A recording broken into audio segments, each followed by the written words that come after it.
এই ভিডিওতে আমরা কথা বলবো আইপিসি সেকশন 2 এর ব্যাপারে।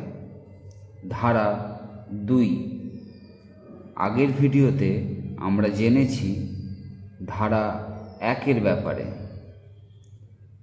ধারা 2 বলে punishment of offences committed within India, মানে ইন্ডিয়ান টেরিটরির মধ্যে যদি কোনো অপরাধ হয়, কোনো এমন কাজ হয় যাকে ইন্ডিয়ান পেনাল কোড বা আইপিসির মধ্যে অপরাধ মানা হয়েছে, তখন ওই ব্যক্তিকে বা অপরাধ করা ব্যক্তির যে সাজা আছে তা আইপিসির অ্যাকর্ডিংই হবে।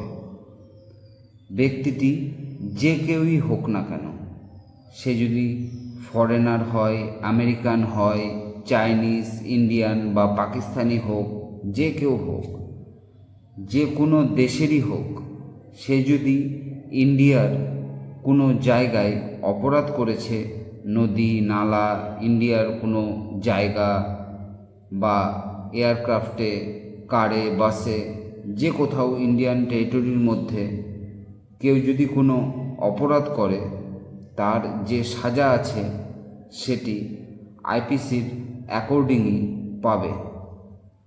এটি আইপিসি সেকশন 2 এর মধ্যে বলা হয়েছে যে আইপিসির সেকশন সবার উপরে লাগু হবে।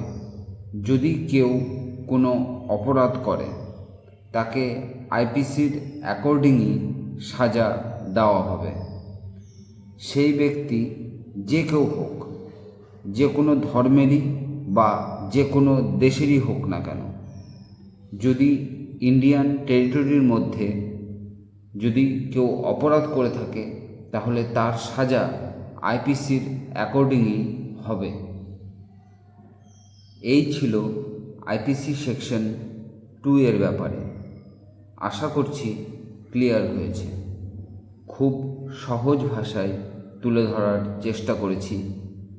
নেক্সট ভিডিওতে আমরা জানব আইপিসি সেকশন 3 এর ব্যাপারে। তাই চ্যানেল অবশ্যই সাবস্ক্রাইব করুন।